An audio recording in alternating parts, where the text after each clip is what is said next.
Hi, everybody, and welcome to Just Saying. It is October 21st, 2013. 10 more days of spectacular, tormenting people. I am joined here tonight, as I am every Monday night, by my lovely, vivacious, and oh so smiley co-host, Mary. Hi, Mary. Hi, Kim. How are you? Oh, hello, everybody. Well, hi, Tim. Oh, okay. Hi, Tim. Let's just get going. Sorry, I wasn't sure if I was supposed to say hi yet or not. I was saying hi, Kim, but you know what? I'll say hi to you, too. What the heck? One big friendly bunch. I'm always barging in where I'm not supposed to be. I apologize. Do the intros, and we'll do our intros at the extros. We're going to have to sprinkle him with holy glitter and make him quit. Well, do the intros, Kim. We'll extros with our intros at the end. Well, our lovely voice from beyond this evening is our guest for the evening, Mr. Tim Yancy. Hi, Tim. Okay, this is the part where I'm supposed to talk now. You said Kim, and I thought you said Tim, so I barged right in. I apologize. It has been a hectic day for us, and I called in like 3 seconds before the show begins, so I'm afraid you're already not catching me at my best, and my apologies for that, but thanks for having me on. How is everybody doing? I'm doing fine. And KIM, how are you doing? Yeah. I'm cold. Yeah, well, you know, we woke up to 36 degrees today in frost. I'm like, I don't want to. Oh my gosh. Yeah, it's not quite that cold. I think when I went to work it was 55 Well, she's over there, this morning. TIM, wearing sweater, and I'm just normal. So she's extra cold. That's amazing. Well, you know, we haven't even got a concept of the fact that it's winter or that it's cold or that it's fall yet. I live in South Florida, and nothing has changed yet. We're still in those really hot, warm, humid days. So for me to even imagine it's 30-something degrees someplace is crazy so far. The last I looked, well, it wasn't the last I looked because we all live on Facebook. A couple days ago, Right. Somebody posted something about the national weather, whatever. And they showed you this map, and it had all the different colors, and it was showing that there's supposed to be like this major nor'easter hitting us Thursday, which could be a winter storm. So I'm like, I'm not ready for that. Well, my history. Go ahead. Yeah, I was just going to say, we're here in South Florida. We're still getting hurricane alerts from the heat of the tropics there. So, right. Well, your very hurricane interesting. alerts usually end up coming up in my direction. I'm outside of Philadelphia. Yeah, So we've been really lucky. well, up until a week by now you've got at least 2 under your belt. Absolutely. The last hurricanes we went through, I was actually in North Carolina with George Lutz, who is the guy that lived in the Amityville Horror House. And he was with Mary Pasquarella Downey, who was one of the first investigators who went in there. And we were in North Carolina, and I'm watching this hurricane, and it's ripping. It rips past Florida. It goes underneath it, down by Cuba, and it goes out into the Gulf. And they said, see, you don't even have to worry about it. Your house is going to be fine. And that night, did a complete U-turn, spun around in the Gulf, and came back and hit my house dead center. So it was not a great adventure for hurricanes. So I'm really glad we've been blessed out here. We've missed the bad weather for the last few years, and it's been real nice. Well, hopefully it'll continue for you. We're hoping up here to dodge the bullet. The Farmer's Almanac has suggested that we should look out. We're in the winter of our lives coming up. So maybe we'll move down to Florida with you. Well, hey, we got plenty of couches and, spare bedroom, so you're more than welcome. Come on down. You just might see us down there. road trip. Yeah. You just see everybody listening to the show tonight in about 48 hours, you'll hear all this screeching and horns honking. Everybody's out in front of your house because you have all these rooms and sofas, and you're going to be sorry you put that out there. And he has lots of cats, Mary. You'll feel right at home. You'll find somebody that's a good cook because I suck at cooking. So if there's any good cooks, come on down. Mary, well, Yeti's a good cook. Mary, he has lots of cats, so you should feel right at home there. You have lots of cats, do you? Me? Yeah. Cats? No, I only got 8. You can believe that? We actually have 8 cats. Trish, first and foremost, is a mother to all things. And she just has a way. I call our house sometimes Kiddly the Island Misfit Toys because it seems we get every abuse case in the world shows up at our door. And she just has a habit of finding cats that get themselves into trouble. You know, we were at the last time we had some friends down from some paranormal community friends, and they went to Publix with us, and they heard a bird chirping in the bushes. And Trish walks over, being the mom that she is, and goes, "Hello?" And this cat comes flying out, climbs up her chest onto her shoulder, and it was a cat. It wasn't a bird. So that's how it usually happens in our house. And so we now have, of course, I have a huge 2-story house, so it's not as noticeable as it would be in most households, but there's 8 of them little boogers in there, and all of them are strange abuse cases like that. We had one day it was pouring rain. I mean, the worst thunderstorm you ever saw in Florida. And I look out the back. I'm actually standing out back watching the rain because it was just so intense of a storm. And Trish comes out with me, and out of the blue, here comes a cat walking very slowly across our backyard, right up to her in the pouring rain. You know, so he was cat number 7. It's very interesting the way that she seems to find those types of things. Well, you know, once you're into cats, I'm a cat person too. And if you ever catch, I don't know if you ever see some of the stuff I post, but it's mostly cat stuff. Right now I currently have 5. The most I've ever had of my own were 7, but I've had at least 15 at once, and that's 2 mommy cats with kittens that I was taking care of the mommy cats. So right now I'm hoovering at 5, and there's a reason for that. My husband has 2 motorcycles, and we're on a 2-to-1 we're on a 2-to-1 ratio here. For every 2 cats I have, he gets a motorcycle. So if I bring any more, here comes a Harley. That Harley's getting pulled into the garage. Right. So I have to behave myself. Anyway. Yeah. Very good. So Kim tells me you are our Bell Witch expert. I know a thing or two about the Bell Witch. And let me tell you how that all came to be.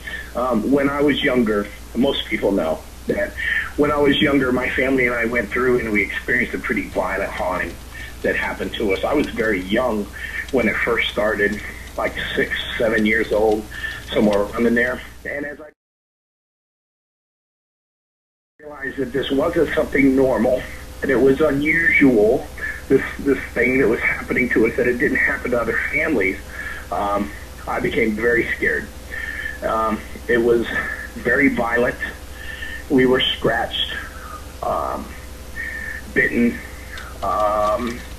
shaken out of bed in the middle of the night. Real violent, fear-based scenarios that were happening to us. My mom was attacked, that type of thing. So trying to make sense of it, I began to read whatever I could in our school libraries, and I would go to the municipal libraries, and I found this case that seemed to be everything that was happening to us. There was a couple of them. One was the Amityville Horror, and the other was this thing called the Bell Witch.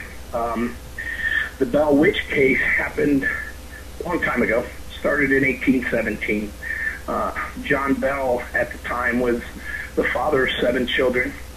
He was 68 years old. He had a 1,000-acre farm in Tennessee, and something began pounding on the back door late at night. There was a commonality that happened for us in there, and what made me study that case intensely was that I think that whatever happened to us came from outside into our house. It was something, I think, that was on the property or in the woods around our home, and it moved in, much like the Bell Witch case did. So that began an intense study of what happened. It's a fascinating case. It is the first case recognized by a state legislature or the state commonwealth as a poltergeist or a witch having killed its intended victim. That's on record. It's also one of the very first cases that I've ever heard of. It may be the first case, I don't know, where the entity manifested a voice or a larynx. It was capable of speaking. So it has all of those ingredients. It's probably the most intensive, frightening, maximum impact, violent hauntings that you'll probably ever find out there. Well, and it also had Andrew Jackson involved in it, so that just adds to it. True. That is in dispute to an extent. There are no actual, well, I think that there is a historian who did find a link between them, but that for a long time there was no actual writings, nothing in Andrew Jackson's paperwork to ever show that he actually visited the Bell Witch Farm. But there is a story that Andrew Jackson and his men had heard about the Bell Witch. This thing was huge. You have to understand that at the time of this haunting, the entire town knew of it. Local towns were experiencing phenomenon from it as well. It was just a monstrous thing. Eventually, the family's troubles began to leak. People started talking about it. They had gone to their neighbors, the Johnstons, and talked about this case, and the Johnstons came over and they tried to actually exorcise this thing. They had, big rituals over there, and the entity, all it did was it responded by slapping Betsy Bell around again, that type of thing. So eventually word got out, and it said that Andrew Jackson and his men actually came to the farm, that Andrew Jackson was in a carriage, and they were talking about the Bell Witch, and that the carriage wheels actually stopped in their tracks, and that the carriage wouldn't move until someone finally pleaded to the witch to let the carriage wheels go, and it started moving again. No explanation for that. And it said that Andrew Jackson actually camped in a field next to the home so as not to disturb the family, but that he witnessed a lot of the phenomenon that was occurring, that he heard the voices, that he heard and saw strange things there. And he said, it's quoted to Andrew Jackson, him saying, "I'd rather take on the whole Union Army than to battle with the Bell Witch." So there is no actual paperwork to show, no proof, no documentation that he was ever there, but that story is hugely popular. And there is a descendant of the Bell family who is a historian and has done a lot of extensive work on this. And the last time I talked to him a few years ago, he said that he had begun to unearth a possible link, and I'll have to find out more information and get back to you on that, that he was beginning to find some documentation that may prove that Andrew Jackson was there. Well, the actual story I heard was he was not necessarily heading there, but passing through the area, and his carriage, I guess, the wheels got stuck in the mud and they could not get it out. Right. I also read one earlier that as they got closer, a lot of his men were getting sick and he was feeling uneasy, so they decided to just turn around and it wasn't worth it. Interesting. Yeah. The standard story is that they did visit, that they did camp at a field nearby, that several of the men there did witness the phenomenon, including Jackson himself. And that quote, "He'd rather take on the whole Union Army than to battle the Bell Witch," is attributed to him. So it's one of those things, because there's no actual documentation about it. It's filtered around and changed over the years. There's different variations of it, but the general story still stands. So what's the story with this lady that they call her Kate Batts? Was there an issue involving like real estate, which got her really upset with John Bell? Sure. I think where we probably need to start is at the root of the story and kind of give a general overview of it and explain that the witch was attributed to several entities, one called Black Dog, one called, different names, but it gave itself different names. This thing had a voice, and it was able to talk, and it talked to people, and it would identify itself as various things. One, a Native American Indian spirit named Black Dog, several different entities. But one of them that it called itself was Kate Batts Witch. Kate Batts was a kind of an eccentric neighbor of the Johnsons, and they had been actually involved in a land dispute, a land deal that ended up going to court. And it was said that Kate Batts had summoned up this entity, Kate Batts Witch, to torment Bell. There was a land dispute. We do know that. We know that John Bell was actually an elder of the church that he belonged to, and that he was actually ostracized from the church as a result of this land dispute that happened with Kate Batts. I don't know what the actual outcome of all of that was, unfortunately. I don't know if that's ever been told in the story, but we know that he was ostracized from the church, and that it created a lot of problems for him, this little kind of Hatfields and McCoy's feud that he had with his neighbor, Kate Batts. Actually, yeah, I remember something about that. Go ahead, Ken, I'm sorry. Actually, what I read recently was he was actually eventually indicted in that case, but he never served time. You're right. I believe that it was found that there was a dispute and that he was negligent and found guilty, that as a result he was ostracized from his church. Right. As one of the elders of the church.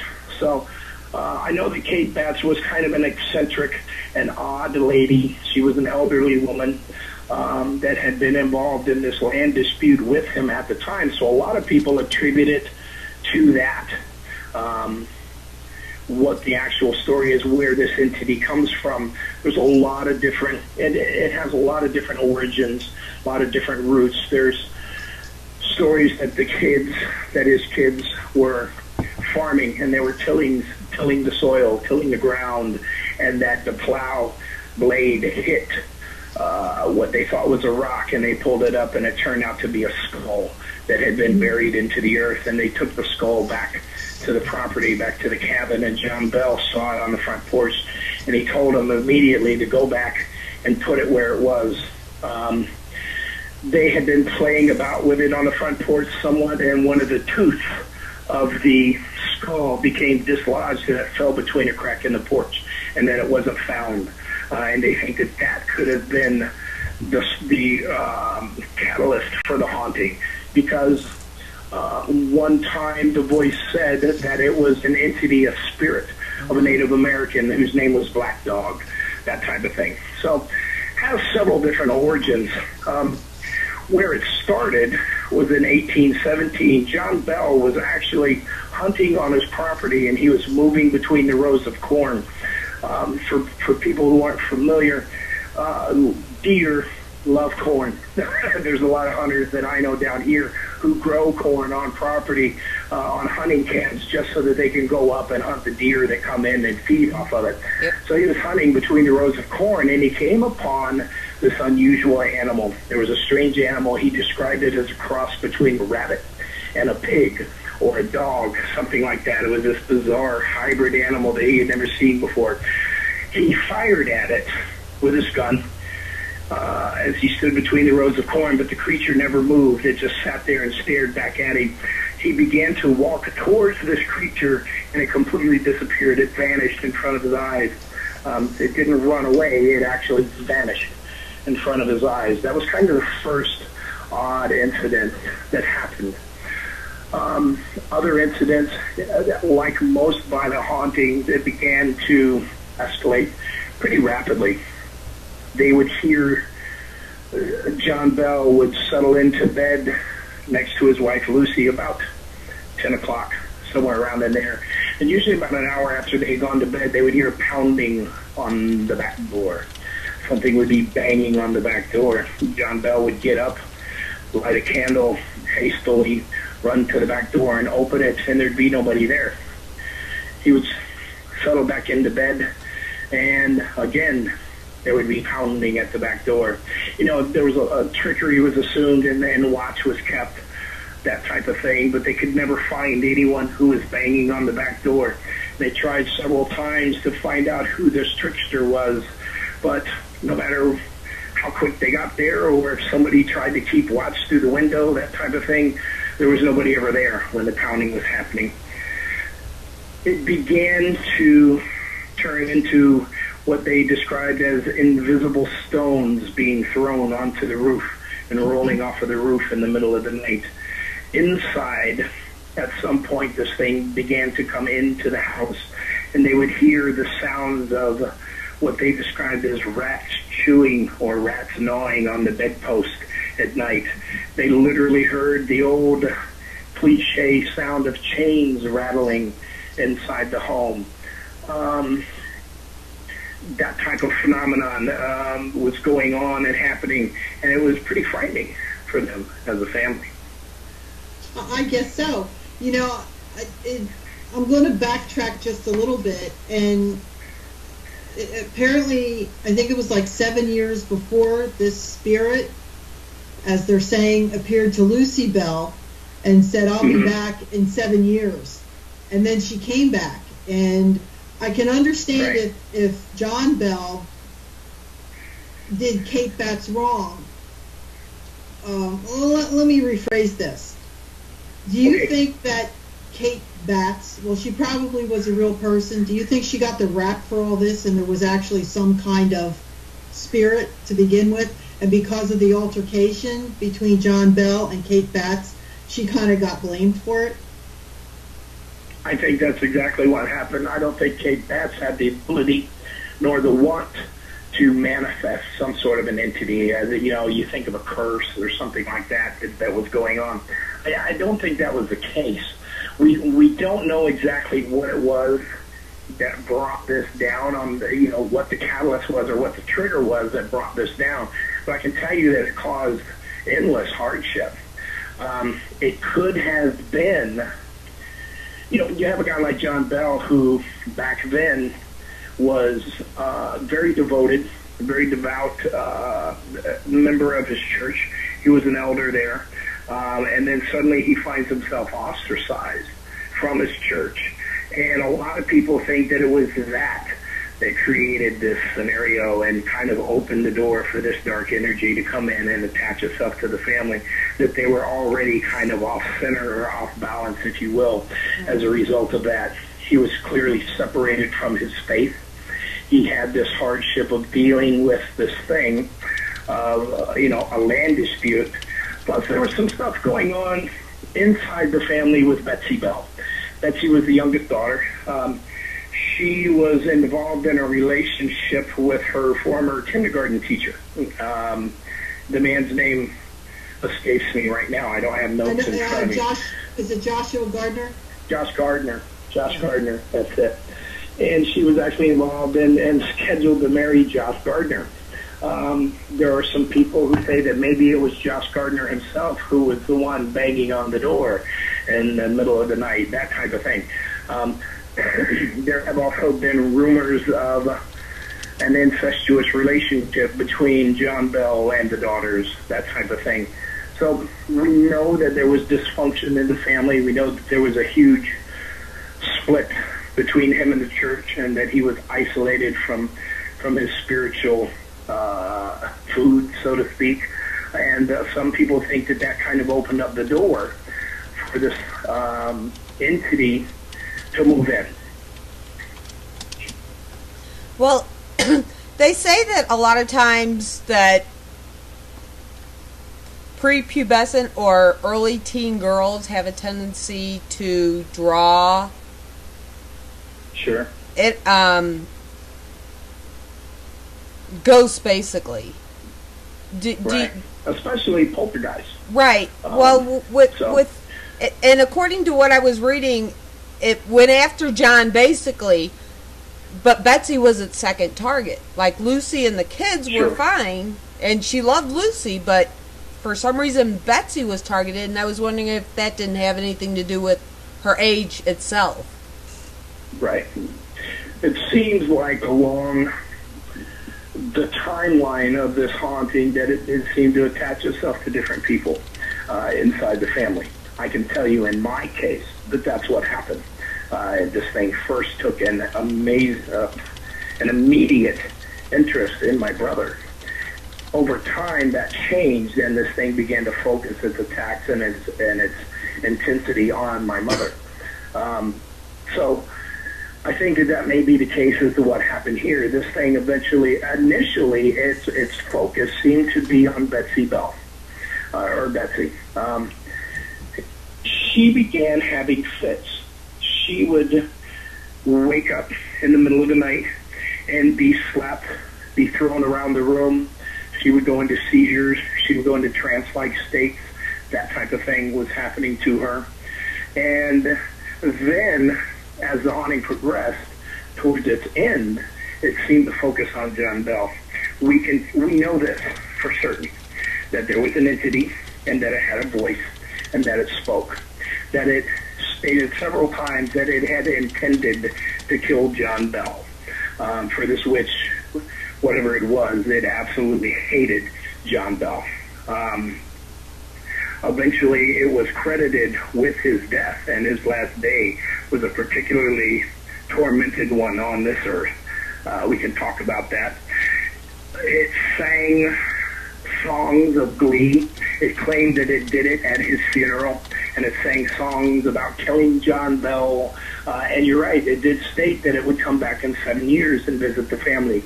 That's interesting, too, in that for some reason in these things, Ryan Duell, who is with Paranormal State, has talked about a reoccurrence where this thing comes back every few years to torment him, that he was involved in a violent haunting.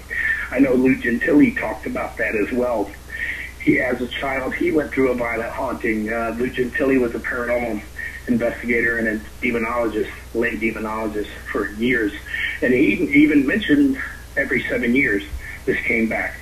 I have seen that cycle in my life as well, where this thing kind of waxes and wanes. So it's interesting that you had mentioned that, because it does seem to be a pattern sometimes in these violent hauntings. But over time, to answer the question there, it seemed like it had initially focused on Betsy. It pleaded with her. This thing over time began to manifest a voice during this haunting. At first they would hear little whistles, little groans, things like that, and then eventually it became able to speak. It pleaded with Betsy not to marry Josh Gardner. She eventually broke off that relationship as a result of that. So it began to manifest. Tim, not to interrupt you, but why do you think that was? Because from what I read, as soon as she broke off the engagement, all that stuff that was happening to her stopped. Yeah, I don't know. The thing with violent hauntings is they are so undefinable. We don't have all the answers on how it works. We're beginning to understand some of the commonalities of violent hauntings and things like that. I can tell you that they do things that make absolutely no sense. They can seem to be targeting one thing and go a completely opposite route. They can attack you in ways that you never see coming, you never understand. So I don't know with that, but what we do know about it is that it did move from one family member to another, that it targeted initially Betsy, and then, like you said, after that engagement broke up, this thing suddenly started declaring Kate Bat's witch and that it was going to kill John Bell. It not only interacted with the family, but as it gained strength and as the haunting intensified, it began to mess with other members of the community. They would hear it in church. Sunday morning, people would come into church, and all of a sudden they would hear a voice within the congregation. This thing would talk about people who didn't show up for church and what they were doing rather than being in church, that kind of thing. It would talk about infidelities within the community, you know, certain people hooking up with other people, that type of thing, and maybe that's why they weren't in church. This thing would also go to other townships, and it would, at the same time, it appeared to be able to bilocate. It would quote sermons that were being conducted in other townships, and they would go and check, and sure enough, those things had been said in that congregation. So it seemed to be able to be in two places at the same time. But once its focus seemed to shift toward John Bell, that's when the intensity really ramped up. Things became very violent, and it stated and quoted to several people, "I will kill John Bell." Yeah, there was definitely something there that spirit did not like John. It's a shame all those people are dead. Right now you're getting hearsay and legend. Right. But it's strong enough that, and you're right, it's saying that it was supposed to come back 107 years later. But according to what I read, it came back again another 7 years later and sat down and was, well, I don't know if it was sitting, but was having a conversation with John. Let's have coffee, was sitting with John Bell Jr. and talked about the past, the present, and was even given future predictions, and also said that there was a reason why that this spirit went after John Bell Sr., but still wouldn't give the reason why. Right. I have always considered these things tricksters, that you really, because I counsel families who go through violent hauntings now, and what they say to you is usually, if not 99% of the time, 100% of the time, false. Incessant lies, that type of thing. It's done to create confusion, to blur the lines of reality, to isolate people one from the other. So I don't get into the actual verbiage of the actual languaging of what these things say. But the amazing fact was that it had a voice to begin with. It's the first documented case that I know of, other than perhaps the Enfield poltergeist, that also was able to manifest the voice as well. There has been some dispute whether those kids were the ones doing it or not, But I think that in the Bell case, all that we really have to go by as far as the story is eyewitness accounts that have been written in diaries and journals from that time, from 1817 to 18, and as the haunting progressed. And the family, after the haunting occurred, they wrote a book. And I believe that the title was called Our Family's Troubles. And it's known as the Red Book, the Little Red Book. And it's still out there. I have a copy that you can get. It's still online. And it has, sketches, early sketches of the house, what it looked like, and the family accounts of what happened there. Sometime later, an article was sometime after the haunting and after John Bell's death, there was a post article that was written that said that they had concocted the whole thing, that it was a big hoax. Betsy threatened to sue, and they, retracted their claim rather immediately as soon as that happened. So, but that story is documented in the Little Red Book, and it's out there for people to read and investigate. Well, what I also get that book, because I'll tell you, the Bell Witch has intrigued me so much that I can never get enough of it. So, what did you say it's called? The Red Book? I think it's called Our Family's Troubles. I don't know the author's name. It's been written and rewritten and reprinted over the years, but it's generally known as the Little Red Book. And it's out there, and you can get copies of it. If you have a hard time finding it, get in touch with me, and I'll make sure that you get it. John Bell was haunted and plagued by an illness that began to happen during the time of this haunting and the time that this thing was tormenting not only the family but the entire community around, the town was called Red River. It's in Tennessee. It's now Adams, Tennessee. I've been there. I've been to the cabin that stands there today. I've been to the property. I've seen the cave, all of that stuff. And Trish actually has an interesting story that she about all of that. But John began to notice that there was something going on with his tongue. His tongue began to swell, and he was having problems with his jaw. He said that it felt like somebody had crammed a stick into his teeth, and it began to get difficult for him to eat or to swallow. The last day, this is what eventually kind of did John Bell in. It became almost kind of impossible for him to eat. He began to lose his strength. He began to get weaker and weaker as a result of this. On the last day of his life, we know that he was going from the house to the barn, trying to get out to the barn, and he was with one of his sons. And it was said that the witch was kicking at him, and every time he would take a step, that he would be kicked from the back, from behind, and that it was so violent that his shoes would sometimes fly off his feet. It seemed like every time he took a step, something would kick his feet out from under him, and he would fall to the ground, that type of thing. He tried to get out to the barn. It just wasn't happening. He went back in, and he took to his bed. The next day, he passed away. There was some medications that he was taking at the time, and they noticed one bottle of medicine that seemed a little odd. They weren't quite sure what it was, and they tested it, they checked it out, they smelled it, it smelled pretty strange.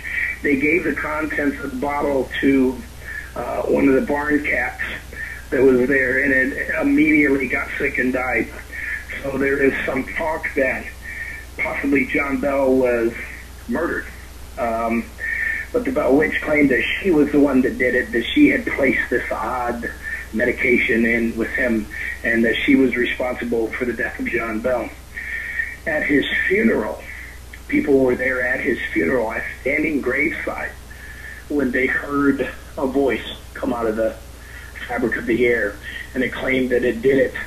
It sang songs of delight, that type of thing. And I think that I actually have a copy of one. Somebody wrote down the words of one of them, and it went something like, "Oh, John Bell, I hate you so for the wrongs you've done me," that type of thing.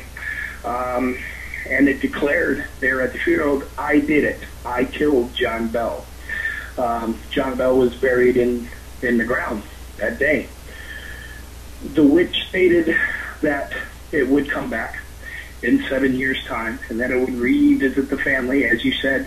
And that is documented that did happen, that it did return. It said that it would return again sometime later, and all indications are that it did. So when you look at the whole of the haunting, I don't think that you're going to find one out there that probably has more intensity, more violence, more belittling and degrading of a family than probably what happened to the Bell family. It later became the fodder for several books that are out there. There's a lot of people, including descendants of the Bells, who have written books. The one that I told you about is the one that most people look to when they're discussing the Bell Witch haunting, but other descendants along the line have written books as well. And it eventually became movies. There's the Bell Witch movies that are out there. One of them is called An American Haunting. It's pretty popular. That's the most popular one that's out there now. But there are others. And kind of in a nutshell, that's basically the Bell Witch haunting. Yeah, well, it makes for a very good story. It does. That's for it sure. Does. Well, I don't know. I think there. I know that John was the target for all this, but the fact that here you've got things going on in church, and you hear her talking. It was almost like you think she was, if in fact this is a true story, she was gaining so much energy from the fear of the people from the town. Mm-hmm. I don't know. There've been a lot of speculation about Betsy Bell and about the energy that was kind of swirling around her at the time. You had this thing going on with her kindergarten teacher, who was several years her senior. And a lot of people, you know, back then that wasn't such an odd thing. And she was slated to marry. And this witch just begged and pleaded, you know, Betsy, please don't have Joshua Gardner. She ended up eventually marrying someone else. So there was all of that going on. Plus, there were rumors that there was probably an inappropriate relationship going on between John Bell and Betsy. So there's no doubt. Here's a weird scenario, and I typed this over to Kim. Okay. And this just kind of popped into my head, you know, with the Joshua. Now, how much older was Joshua from Betsy? Do you know? Offhand, because Are you talking to Kim or myself? I'm talking to you. With the T. T-I-M. For some reason, and don't quote me on this because I don't know, but it was several years her senior. Some people say, I want to say 7 or 17 years age difference between the two. That pops to my mind, but I don't have notes. Unfortunately, I'm not at my home, and I'm not able to get that stuff, so all of this is coming from my feeble brain. No, the reason why I brought that up, and I'm going to be as delicate as possible on this one, is if he was like 7 years older than her, okay, and that would have been acceptable back then, right, even if he was 17 years older, because people marry so much younger. Now, in the movie, he's portrayed, John Bell's portrayed as a really old man. Okay, he's fairly old. Right. I don't know if he was as old as that appears, but let's just say speculation. At the time of it, John Bell was 68 years old when it started in 1817. All right, then let's just, this is just the theory now. Let's just say that John Bell had an affair, had a son outside of marriage, and it happened to be this kindergarten teacher. And that was why the Bell Witch was so insistent, you can't marry this man, he's your brother. Right. I don't know, just it's a possibility. You never know. You never know the intention. The thing that I find with these hauntings, though, is it will find and focus on something like that. Something ridiculous to kind of throw you off guard. And while that's not the original intent at all, you know, it spins and weaves and throws all kinds of a web of lies out there that confuses everyone. You know, there are times when it's said that it was a Native American spirit named Black Dog as well. So you never know really what the foundation behind why it was attacking that family. Okay, I got two pieces here. Okay, first of all, the dog he shot at was a chupacabra. A chupacabra? It could happen.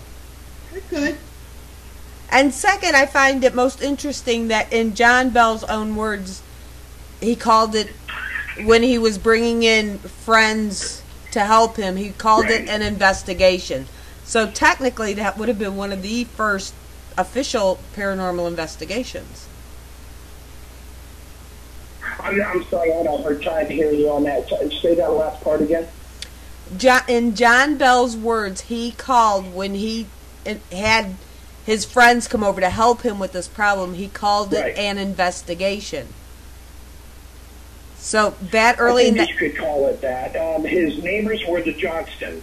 The Johnstons were very devout Christians. They were, you know, the secret began to leak out, so to speak. It was something that they couldn't contain in their home. This is back at the time when the pounding on the door was going on, that type of thing, and this thing had come inside, and that she was being slapped around and pulled by her hair, that type of thing. The Johnstons came over to stay the night. They were invited by the Bells.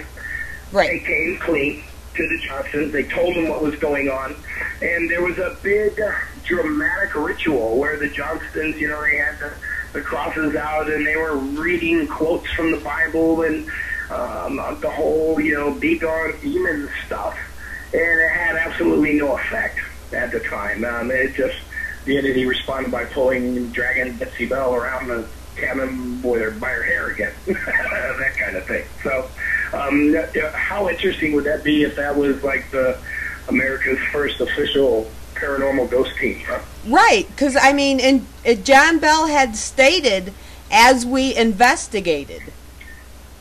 Yeah. Mm-hmm. So I mean, technically, they did consider themselves the first paranormal team of sorts. But did they have Sure. T-shirts and business cards? Well, I think that it's probably America's first documented haunting case.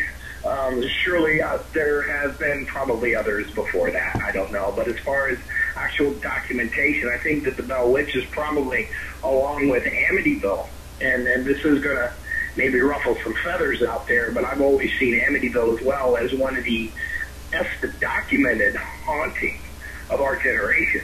And I think that back in the 1800s, I think the Bell Witch, when you look at the eyewitness accounts, you look at the stories that are written in various diaries and journals from that time, as well as the Bell's own transcripts of what occurred, I think that you're looking at probably the America's first haunting, so to speak. Well, I mean, definitely one of the best documented. Back then, it really wasn't talked about. I mean, if you had something like that going on, you know, you kept it to yourself. You didn't want the neighbors to think you were crazy or the church Sure. to find out or any of that kind of stuff. So for them to speak out and for so much documentation to take place was unreal for that time to begin with. Absolutely. And when a family, I know this from experience, and you probably do too, when a family gets to a point that they're going outside of their circle, the immediate family circle, to look for help, they're in a pretty dire place by that time. There's a lot of stuff going on, and we know in that particular haunting case that there were bangings, there were rocks being thrown, what they said were invisible stones being thrown off the roof, the back doors that were being pounded on, whatever it was had come inside. There was the rats gnawing. They had this strange sound that they called lip smacking back and forth. It sounded like something was chewing, the sound of lip smacking. They heard chains dragging through the home at night. And, you know, you think how cliche is it, you know, the typical comedy ghost story, you hear ghosts dragging chains. Well, that's where it originated from, was the Bell haunting, because they heard that sound of chains dragging through the home. So, and by the time the analysis is done and over with, I think you'll find that there's a huge amount of documentation out there. We know the Bells, we know their stories, we know the story of the haunting, we know the stories of the property around the Red River, and I think that you'll find that it's probably one of the most documented hauntings of all time. There have since then been a lot of personal stories of people from present time who have had interaction with spirit, whether that's at the Bell Cave or whether that's in the cabin that now stands there now. There have been some interesting stories that come about that swirl around that energy in the Bell family property. Well, didn't you take Trish to the Bell Cave? Trish did have a pretty scary experience that happened there. I can tell you some of it, and she's actually here now behind me in the little car. We were at a book club when you call them, and we do a Monday book club, and now we're on the way back home, so she's here and able to tell you that story. I can start it off by telling you that we were coming back from Mid-South, the Mid-South Paranormal Conference, and if you have ever driven between Nashville and Louisville, Kentucky to go to Mid-South, you've driven right past the Bell family property. It's in a town now called Adams, Tennessee, and it's along that long stretch of highway that goes between Nashville and Louisville, Kentucky. About halfway, it's up around Mammoth Cave and Horse Cave, and in that area, and you'll find a little exit, and it says Adams, Tennessee on it. And we were driving by, and I saw it, and I said, Trish, man, we got to take a little side trip.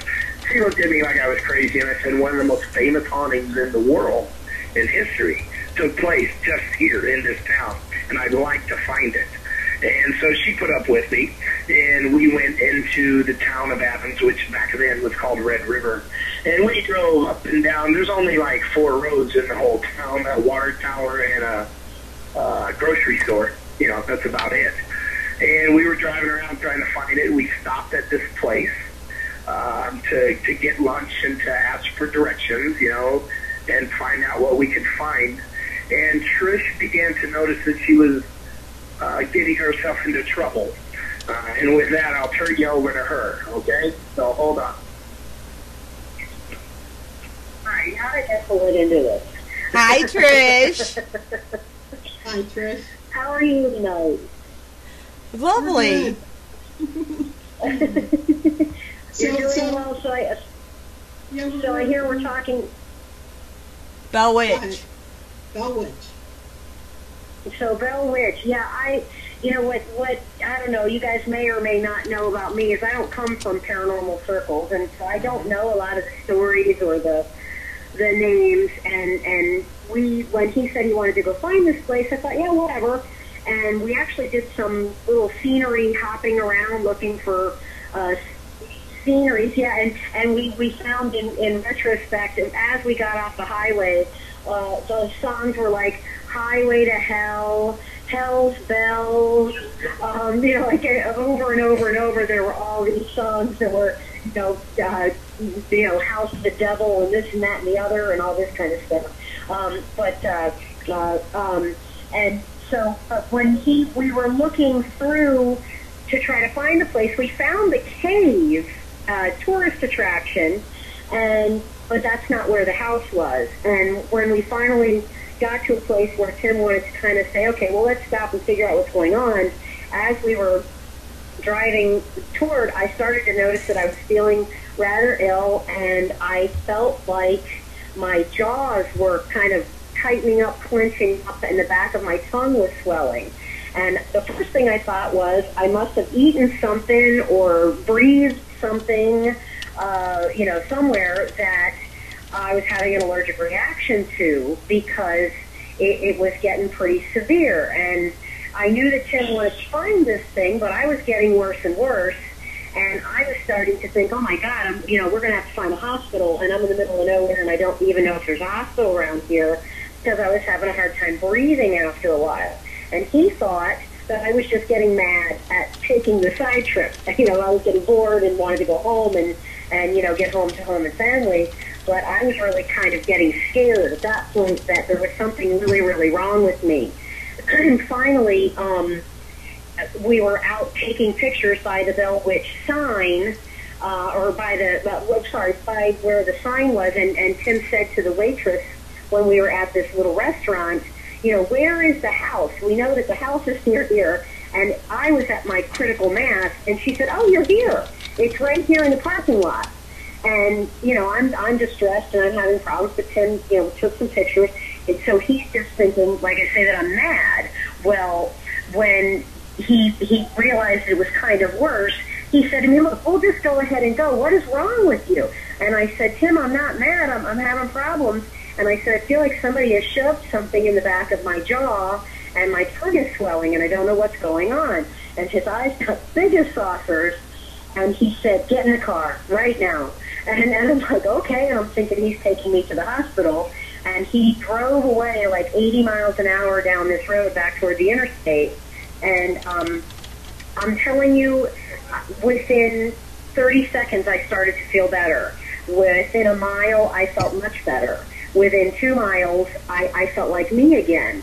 And it would be, if you would have told me I would have felt better like that, it would have been like somebody breaking your arm and saying, give it 10 minutes, you'll feel better. I mean, that's how drastically horrible I was feeling. And he said to me once he got a few miles away and I was okay, he pulled off to the side of the road and he said, well, you know, do you know the story of the Bell Witch? And I said, no, why? What's going on? And he said, well, you scared me half to death because the symptoms that you were describing are precisely what John Bell wrote in his diary, and I have the Bell Witch book in the trunk. I'm going to get out and get it and show you. I want you to read what you were just talking about. And sure enough, in the book that Tim had bought at Mid-South about the Bell Witch, it described it in almost the same words that I used, the symptoms that I was having. And that just terrified me. That was just like, to think that a place or a time, or, an area can hold that kind of energy that somebody who doesn't even know about it could pick it up was really, really kind of a reality check for me as to what this stuff can do to some people, But it wasn't a fun thing. I don't ever want to do it again. I don't blame you. Yeah. It was really frightening. That had to be a very unpleasant experience. Yeah, well, and we left there and we ended up calling Stephen LaChance and Denise Jones from whose son was the basis for the Sixth Sense. We spoke with them quite at length, about what had happened and what I was feeling and what I was scared of, and it was kind of a real turning point for me as to paranormal things and what kind of effect this might have on people. So yeah, we got you coughing now, talking about it. Yeah, really. Yeah, we were just at a book club, so I've been talking for about 2.5 hours so far. So we were in our little discussion group. We appreciate you joining in. That was definitely an experience. And we're getting the message from our producer. We need to say goodbye. Our time is up. Well, let me give you back to Tim to do that. Hold on. Thank you, Trish. Thank you. Oh, what, you're done with us already? It's already, let's see, it's after 9 here. Yeah. That's right. We have another show coming on after us, but we really want to thank you for coming on and joining us tonight. We know you're not home, you're on the road, and you did an excellent job, and you kept my interest going that I want to know even more, so I'm definitely going to go after that book. If anybody wants to get a hold of me. What? Well, you can get a hold of us at timyancy.com or encounterslive.com. My email address is timyancy@comcast.net. My address? No, I'm not just kidding. Anyway, his address is where all the cats are. Thank you so much. There is lots of stuff out there about the Bell Witch, so Google it. Find a guy named Fitzhugh, Patrick Fitzhugh. He's an actual descendant of the Bell Witch and probably the most foremost authority out there on the Bell Witch. His name is Patrick Fitzhugh. You got it. Thank you so much, Tim, right. And thank Trish for us. And we'll be seeing you in Facebook land. Thank you, Tim. Yes, you will. I actually have some really cool announcements coming up soon as far as possibly a television series and a potential return to radio, and I'll let you know about that on your show. That's where we'll expose it to the world. Awesome. Thank you so much. All right. Well, that's going to be it for tonight. I have one announcement. Don't forget, I'll be at the Shanley Hotel this weekend. There are just a few rooms left for Friday night, October 25th. If you're interested, www.shanleyhotel.com. And Kim? Yeah, say goodnight because we is our guest for the evening, Mr. Tim Yancy. Hi, Tim. Okay, this is the part where I'm supposed to talk now. You said Kim, and I thought you said Tim, so I barged right in. I apologize. It has been a hectic day for us, and I called in like 3 seconds before the show begins, so I'm afraid you're already not catching me at my best, and my apologies for that, but thanks for having me on. How is everybody doing? I'm doing fine. And KIM, how are you doing? Yeah. I'm cold. Yeah. Well, we woke up to 36 degrees today in frost. I'm like, I don't want to. Oh my gosh. Yeah, it's not quite that cold. I think when I went to work, it was 55 she's over there, this morning. TIM, wearing sweater, and I'm just normal. So she's extra cold. That's amazing. Well, we haven't even got a concept of the fact that it's winter or that it's cold or that it's fall yet. I live in South Florida, and nothing has changed yet. We're still in those really hot, warm, humid days. So for me to even imagine it's 30-something degrees someplace is crazy so far. The last I looked, well, it wasn't the last I looked because we all live on Facebook. A couple days ago, Right.